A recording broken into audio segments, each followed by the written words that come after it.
but the sunlight hits in so many ways.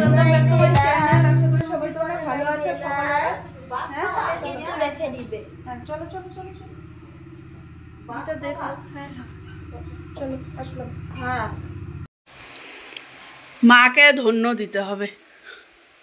হ্যাঁ, এই dressing টেবিলটা ছিল ওপরের ওই ঠাকুর ঘরটাতে, এটাকে মা টেনে টুনে নিচে নামালো। হ্যাঁ মা, কেন নামাইলাম? গীতা সাজতে যায়, গীতাকে ডাকলে গীতা শুনবে না। হ্যাঁ, এটা এখন গীতা এখানে সাজলে পারে, আমি গীতাকে ডাকলে গীতা শুনবে। দেখ গীতা, তো সাজার জন্য জেঠি 3 তলা থেকে এইখানে তোকে, হ্যাঁ কি যে গীতা এখানে সাজলে আমি ডাকলে পারে গীতা শুনবে। আর গীতা যদি 3 তলায় সাজে তাহলে কি হয় বলো তো? গীতা চিৎকার করতে হয়। গীতা। আর গীতা যেইখানে এখন কত সময় লাগাবে, এমনিতেই গীতা বিকালবেলায় ঘরে ঢোকে না, এইখানে এসে করে তো গীতা আরো ঘরে ঢুকবে না। এখানে গীতা সাজলে পারে কি হবে? গীতা এখানে তালা লাগাই দিয়ে গীতা এখানে আরাম মতন সাজতে থাকবে। তুমি শোয়ার জন্য গীতাকে চিল্লাইলেও আর পাবা না। তুমি যখন গীতাকে ঘুমাইতে বলবা তখন গীতাকে চিল্লাইলেও আর গীতাকে পাবা না। গীতা এখানে সাজলে পারে, আমি গীতাকে ডাকলে পারে গীতা শুনবে। মানে সেই ওপর থেকে আমাকে গীতাকে দিয়ে ডেকে পাঠালো। আমি রান্না করছি এখানে, গীতাকে দিয়ে ডেকে পাঠালো, গীতা যত বৌদিকে একটু ডেকে নিয়ে আয়। গিয়ে দেখে উনি এই কীর্তি করছেন। তারপরে যাই হোক সবাই মিলে ধরাধরি করে নামানো হলো।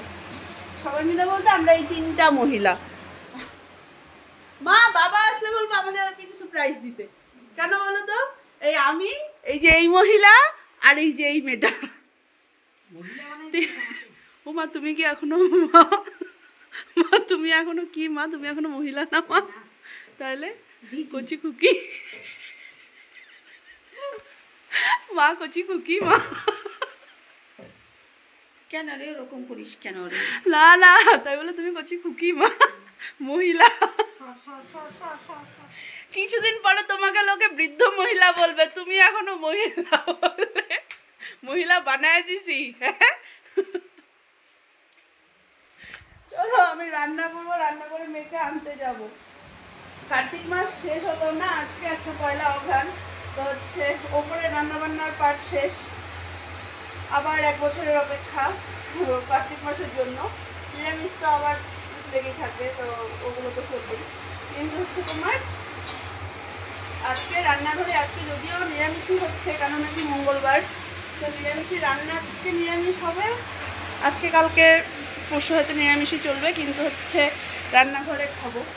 তো এখানে সকালবেলায় আজকে ওকে বাটার পনির আর হচ্ছে ভেজ ডাল করে দিলাম, ও নিয়ে গেল, খেয়ে গেল।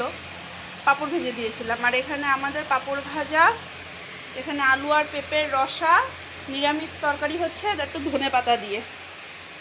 শীতকালে এই তরকারিটা ভীষণ ইসে। আর এখানে টেবিলের অবস্থা দেখো, সব কৌটাকাটি ফাঁকা হলো, সব ইসে হলো, এগুলো সব গুছান গাছান হচ্ছে। তো মাকে বললাম আমি রান্নাঘরে ঢুকি, তুমি ওদিকে করে নাও। তো মা ওদিকে করছে, আমি এদিকে রান্নাঘরে ঢুকে যাচ্ছি।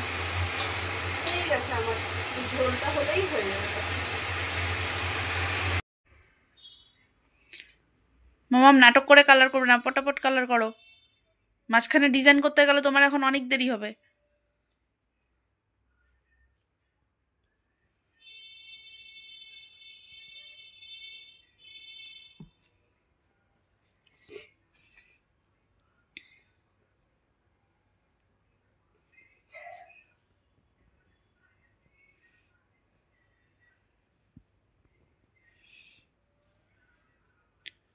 আজকে ঘুমায়নি,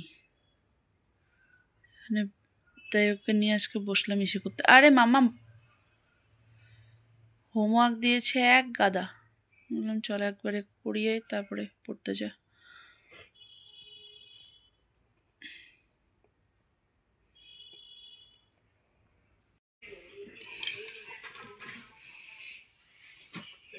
মা ছুতে দাও, আরে উঠতে দাও না।